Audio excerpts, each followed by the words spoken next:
Бикеш белгісіндегі жандарға апталық болжам 20 наурыз бен 26 наурыз аралығына бір аптаның көлемінде бикеш белгісіндегі жандарда қандай өзгерістер, қандай жаңалықтар болатынын көрейік екен. Жақын адамдарымен қарым-қатынасы, личный отношения, жеке өмірі, яғни қаржы жағында, жұмыс жағында, денсаулық, эмоционалды жағдайы және де бір аптаға кеңес. Семерка чаш бұл жақын адамдармен қарым-қатынаста бір нәрсені көз алдыңызға елестету, воображение дейді ғой. Адамның фантазиясы, өзінің ойы, арманы, жаңағы адамдармен қарым-қатынаста, туған туыстарыңызбен қарым-қатынаста өзіңіз бірінші алдыға мақсат қойып, өзіңіз барлық істі қолға алмасаңыз, бұл тек арман ғана болып қалады. Сондықтан бір істі, бір мәселені өзіңіз ұйымдастырып жатсаңыз, мысалы қонаққа шақыру, қонаққа бару деген сияқты, соны өзіңіз қолға алып, өзіңіз жасамасаңыз, жақындарыңыздың біріне сенім артып қалмаңыз. Және де жақындарыңыздың арасынан берген уәде орындалмай қалуы мүмкін. Өз адам өзінің жұмысымен, басқа да істерімен қол тимей қалуы мүмкін. Сондықтан бұл мәселе, бұл жұмыс айтылған күйінше, армандаған күйінше қалып қалуы мүмкін. Сіз көз алдыңызға елестетесіз ғой бір жұмысты, бір істі. Бұл тек арман болып қалуы мүмкін. Сондықтан өзіңіз мақсат қойып, өзіңіз жасауға кеңес беремін, себебі біреудікі айтылған сөз сол жерде қалып қалуы мүмкін. Императрица старший аркан личный отношение жағынан өте керемет карта түсіп тұр. Жеке өміріңізде жақсы жақтардан өзгерістер болады, отбасылы жандар үшін өте жақсы уақыт. Отбасыңызбен жақсы уақыт өткізесіз, махаббатқа толы, жылы, өте керемет уақыт. Кейбір отбасылар үшін сәбилі болу, сәби көтеру деген сияқты бір жақсы жаңалықтар болуы мүмкін. Және де кейбір бикештерім отбасын құрып, екінші жартысын кездестіру деген сияқты өзгерістер болады. Восьмерка жезл күтпеген бір қаржы жағынан өзгерістер орын алады. Және де жақын арада үлкен өзгерістер күтіп жүрсеңіз, қаржы жағынан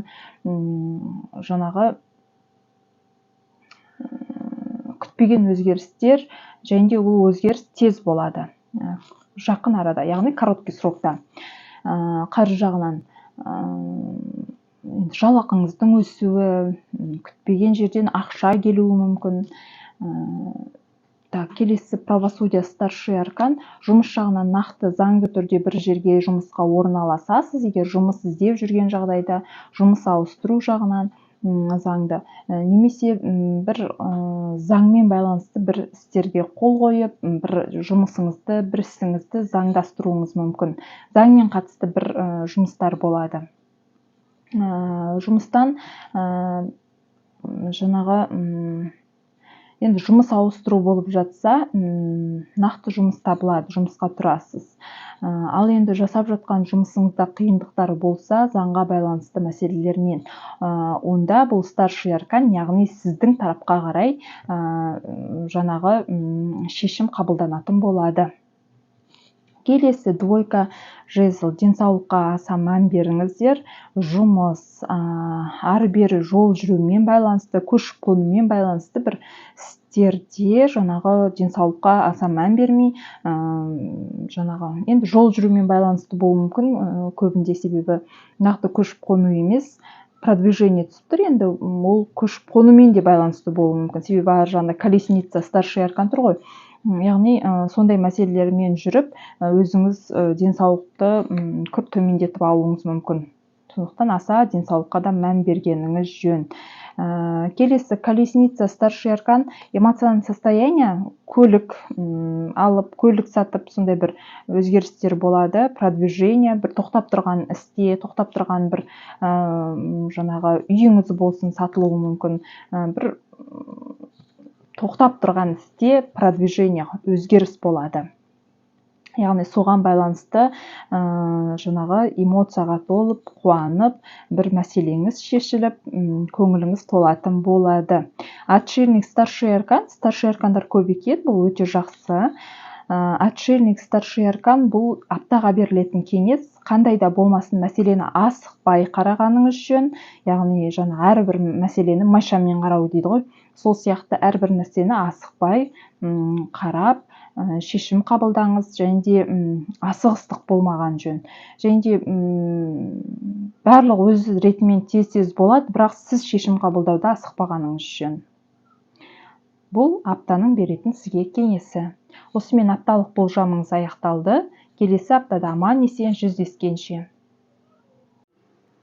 Таразы белгісіндегі жандарға апталық болжам 20 наурыз бен 26 наурыз аралығында. Бір аптаның көлемінде таразы белгісіндегі жандарда қандай өзгерістер, қандай жаңалықтар болады екен? Көрейік.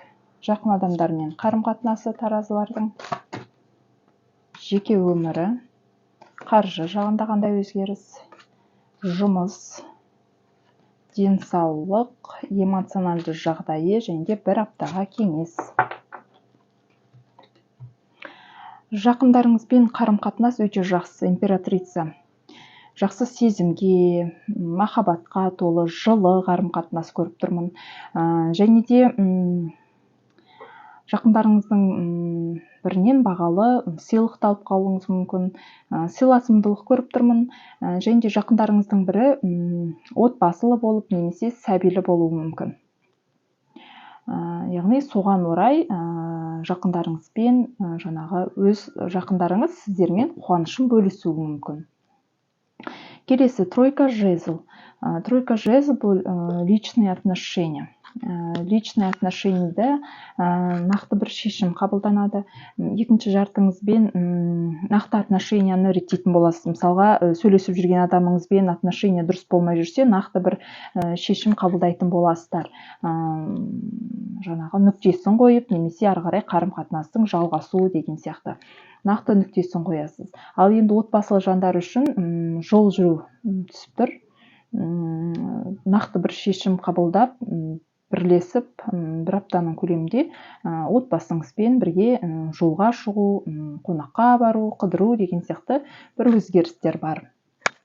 Келесі восьмерка жезл. Бұл қаржы жағынан болатын күтпеген өзгерістер. Және де бұл жақын арада болады.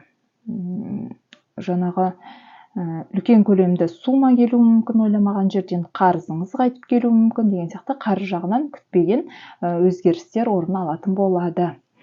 Келесі пятерка жезл.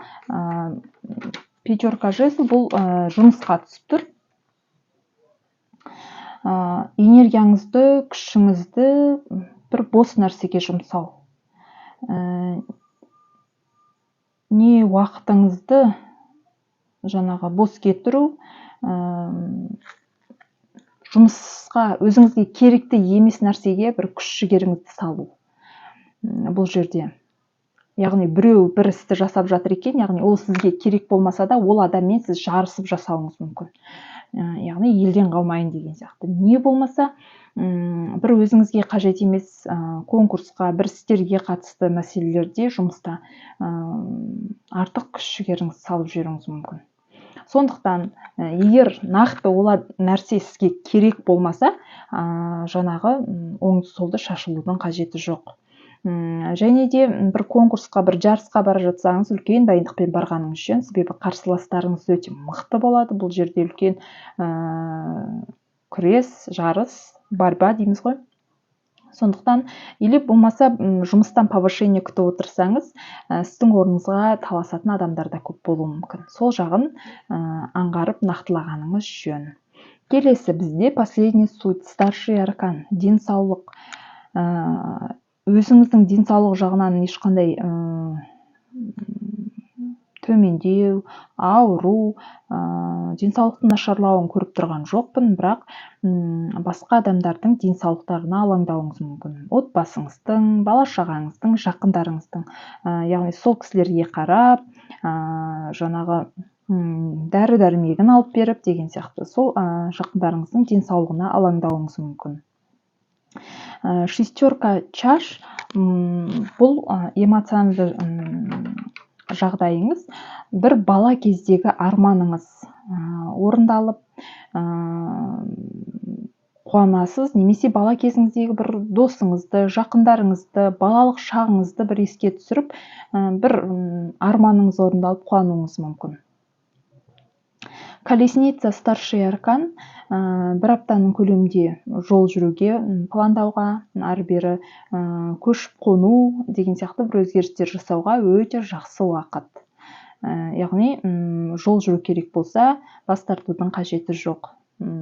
Жаңағы көлік сатып алу деген сияқты өзгерістер болса, ойламаған жерден ер азаматтар жаңағы көлігіңізді сатуға сұрап жатса, қорықпай сатуға, көлік сатып алуға болады. Жол жүруге өте жақсы апта. Осымен апталық болжамдарыңыз аяқталды. Келесі аптада аман-есен жүздескенше. Сары шаян белгісіндегі жандарға апталық болжам 20 және 26 наурыз аралығында қандай өзгерістер, қандай жаңалықтар болатынын көрейік. Жақын адамдармен қарым-қатынасы, жеке өмірі, личное отношение, қаржы жағында, жұмысында, денсаулық, эмоционалды жағдайы және де аптаға кеңес.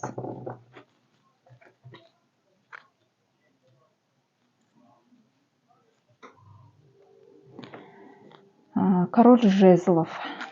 Жақын адамдарыңызбен қарым-қатынаста жаңағы жақындарыңыздың сізге берген ақыл кеңесіне, көмегін қабыл алғыңыз келмеуі мүмкін. Өзіңіз жалғыз қалып, қандай болмасын шешімді өзіңіз қабылдағыңыз келуі мүмкін. Жаңағы бір жақын қарым-қатынастан бас тартуыңыз мүмкін бұл аптада. Ол кісілердің берген кеңесі, көмегі сіздің көңіліңізден шықпауы мүмкін. Сондықтан бұл мәселені шешуге келген кезде жаңағы бір жұмысыңыз болсын, басқа да бір мәселелеріңіз болса, жақындарыңызбен бөліспей ақ қоюға кеңес беретін едім. Себебі ол кісілердің берген кеңесін бәрібір сіз жүзеге асырмайсыз. Сондықтан мүмкіндігінше өз мәселеңізді, жұмыстарыңызды жақындарыңызға айтпауға кеңес беремін. Императрица старший аркан жеке өміріңізде жақсы жақтардан өзгерістер болады. Кейбір сары шаяндар отбасын құрып, екінші жартысын кездестіріп, сәбилі болумен байланысты бір жеке өмірлеріңізде өзгерістер орын алатын болады. Махаббатқа толы жақсы уақыт. Келесі колесница старший аркан қаржы жағына түсіп тұр. Қаржы жағында қандай да бір өзгеріс, продвижение. Мысалы, ақшаңыз түспей тұрса, осы аптаның көлемінде қолыңызға ақша келетін болады. Жалақыңыз, басқа да қарызыңызды қайтармай жатса, яғни бір өзгерістер орын алатын болады. Ақшаға байланысты бір мәселелер, жұмыс тоқтап тұрса, осы аптаның көлемінде алдыға қарай жүреді, өзгерістер болады нақты. Маг старший аркан. Жаңа жұмысқа тұруыңыз мүмкін, жаңа жұмыспен байланысты бір өзгерістер болуы мүмкін. Яғни маг бұл өзі бір керемет карталардың бірі. Сіздің қолыңыздан келеді кез келген нәрсе, сондықтан бір жұмыс жасайын ба, жасамайын ба нақты ойланып жүрсеңіз, іштей сіздерге айтар кеңесім. Ол сіздің қолыңыздан келеді. Сіз өз есебіңізді жасамаңыз. Барлығын бір Аллаға қалдырғаныңыз жөн. Яғни ол сіздің есебіңізбен жүрмейді ғой. Сондықтан мүмкіндігінше өз есебіңізді қоя тұрып, алдыға қадам жасап көріңіз, әрекет жасап. Яғни алдағы уақытта болатын өзгерістер өте керемет болады. Сондықтан жаңа бастама, жаңа өзгерістер, жұмыс бастайын деп жатсаңыз, бизнес бастайын деп жатсаңыз, жұмысқа тұрайын деп жатсаңыз, өте жақсы уақыт. Бір жұмыстан жауап күтіп отырсаңыз, осы аптаның көлемінде болатыны нақ. Келесі, королева мечи, денсаулық. Бала шағаларыңыздың, жақындарыңыздың денсаулықтарыңызға алаңдайсыздар. Яғни уайымдауыңыз да мүмкін. балаларыңыз ауырып қалып, жақындарыңыздың бірі ауырып қалып, яғни өзіңіздің денсаулығыңызға қарайтындай уақытыңыз да болмайды. Семерка чаш бұл эмоционалды жағдай. Көп ешкімге сенім артпаңыз. Жақындарыңыздың біріне де мысалы сенім артып қалып, бір ісіңізді, бір жұмысыңызды жасап берем деп, яғни көңіліңіз қалуы мүмкін. Не болмаса өте абай болуға кеңес беремін, себебі алданып қалу, жаңа біреудің алдап кетуі, сізден көп нәрсені жасырып қалуы, сондай нәрселер болуы мүмкін. Яғни кішкене уайымдап, көңіліңіз қалып, ренжуіңіз мүмкін бір адамдарға. Сондықтан бұндай жағдай болмас үшін эмоционалды жағдайда көп ешкімге сенім артпаңыз, барлық жауапкершілікті өзіңізге алыңыз. Жаңағы бір фантазияда, воображенияда, арманда жүрудің қажеті жоқ. Нақты қадам жасап, нақты ғана нәтиже күтіңіз.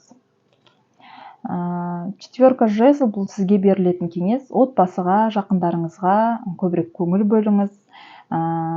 Бір қонаққа бару, қонақ шақыру деген сияқты бір аптаның көлемінде кездесулер болады. Яғни жақындарыңызбен уақыт өткізуге тырысқаныңыз жөн. Осымен апталық болжамдарыңыз аяқталды. Келесі аптада аман есен жүздескенше, еңбегімді бағалап лайк басып, комментарий жазып отырыңыздар. Мерген белгісіндегі жандарға апталық болжам бір аптаның көлемінде, яғни 20-26 наурызда аралығында қандай өзгерістер, қандай жаңалықтар болады екен мергендерімде. Жақын адамдарыңызбен қарым-қатынасыңыз, жеке өмір, қаржы, жұмыс, денсаулық, эмоционалды жағдайыңыз және аптаға кеңес.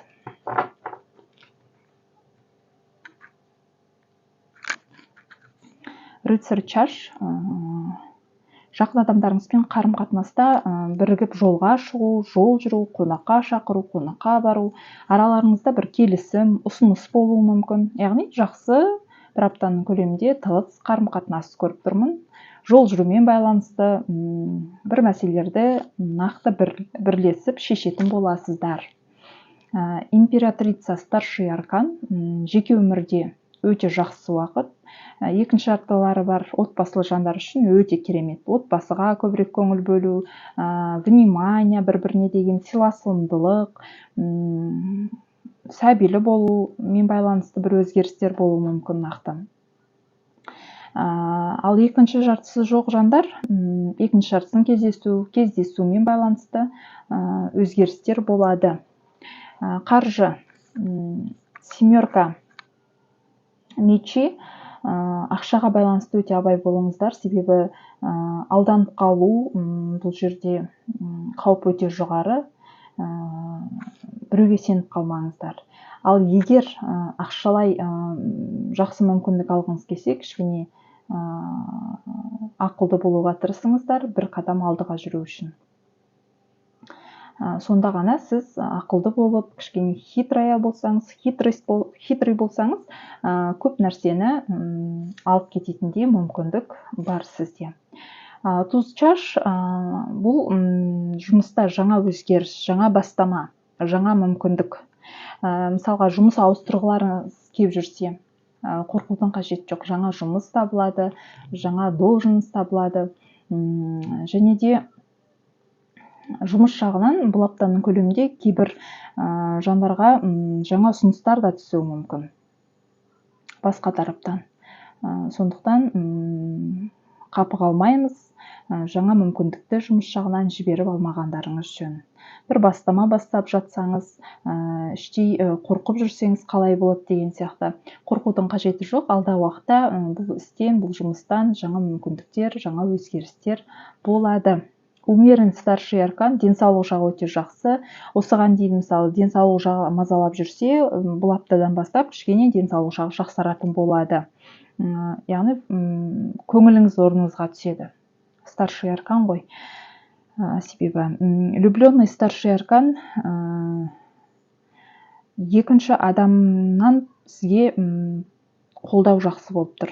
Яғни сол кісінің қолдауының арқасында біраз нәтижеге қол жеткізесіз. Ол екінші жартыңыз болуы мүмкін, ол сіздің басшылықтан болуы мүмкін, ол сіздің досыңыз болуы мүмкін, ол жақыныңыз болуы мүмкін. Яғни сол кісінің қолдауы арқылы көп қиындықтарды артта қалдырасыз.